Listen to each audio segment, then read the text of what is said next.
Beim anderen könntest du ja eigentlich auch Pity machen. Ich meine, selbst bei so Speed-Set-Boxen.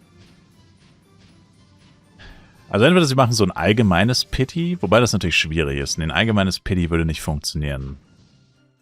Da würde man sich dann immer irgendwie die günstigsten Boxen holen, sich da Pity ansammeln und dann irgendwas machen, was richtig teuer ist oder wo es richtig wichtig ist, dass man Pity... Das würde nicht funktionieren. Allgemeines Pity wäre wahrscheinlich keine gute Idee. Aber das würden sie sowieso niemals machen. Aber Pity-Systeme für alles andere eigentlich schon. Wie gesagt, selbst bei Speedboxen...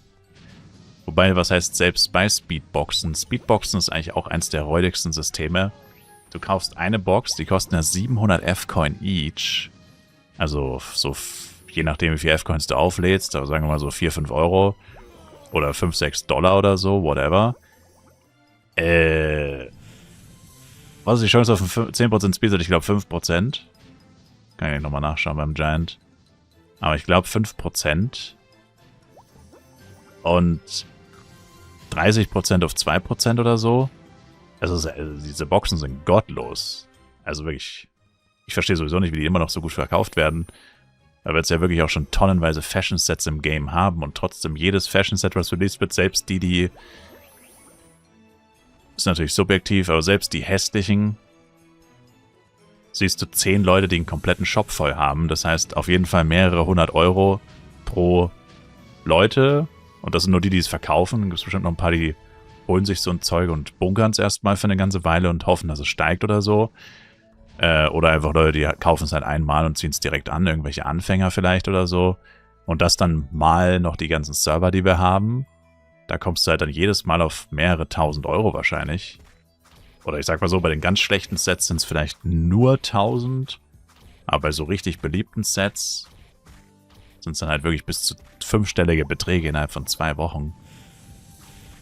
Und da kann man sich ja dann ungefähr ausrechnen, wie viele Leute dann halt kein 10% Speedset ziehen. Und da gibt es auch kein Pity, also da ist es auch nicht so. Jetzt gehe ich Speed ein.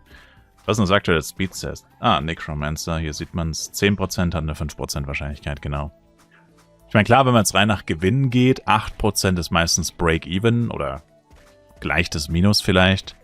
Also du hast jetzt nicht eine 5% Chance auf Profit oder auf Break-Even und alles andere ist Minus. Aber eigentlich schon, also 15% sind es und 85% ist eher Minus. Außer es ist so ein beliebtes Set, dass auch die 2% Sets ultra viel wert sind oder whatever. Aber eigentlich geht es ja gar nicht um den Wert, es geht eigentlich nur darum, dass du irgendwann mal ein 10% Set ziehst, was ja jeder haben möchte. Letztendlich. Da könntest du ja auch so machen, nach 20 Boxen oder... Ich meine, wenn wir von Flyf reden, ist das Pity nie so, dass es Sinn ergibt. Also, wie gesagt, du bist schon abgestürzt. Also sagen wir nach 30 Boxen, du gibst 21.000 F-Coin aus und 10% Speedset kostet aber eigentlich nur so 2.000, 3.000 oder so. Je nachdem. Also in-game. Das heißt, wenn du an dem Punkt bist, wo du 21.000 F-Coins für Boxen ausgegeben hast und noch keins gezogen hast, bist du ja eigentlich schon komplett gebrochen. Und wenn du es dann bekommst, dann freut sich ja kein Mensch mehr darüber. Also... Klar, es ist nice, dass du dann sagst, okay, die nächste Box garantiert dann 10% Speedset.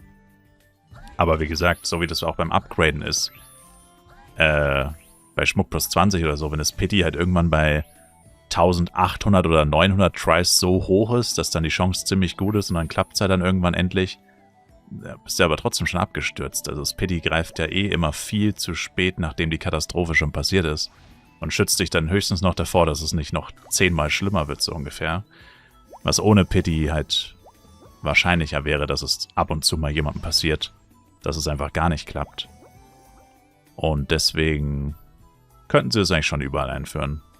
Also Speedboxen wäre so das eine, wo ich es auf jeden Fall sehen würde, weil du da auch echt viel Echtgeld dafür ausgeben musst.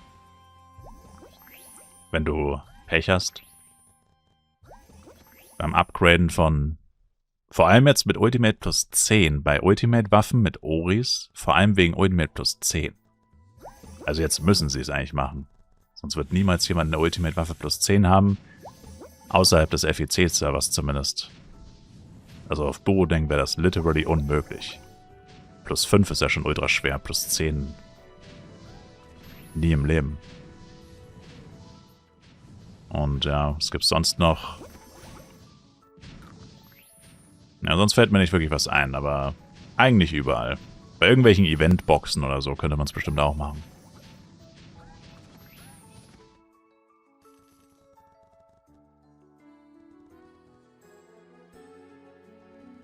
Wichtig wäre halt, wenn man es wirklich macht, dass man halt aber die Grundwahrscheinlichkeiten nicht wirklich verändert. Also, wie sie es halt beim normalen Upgraden auch gemacht haben. Dass der Erwartungswert bleibt der gleiche. Und nur bei extremen Pech wirst du irgendwann halt abgeholt von dem System. Wäre schon nicht schlecht.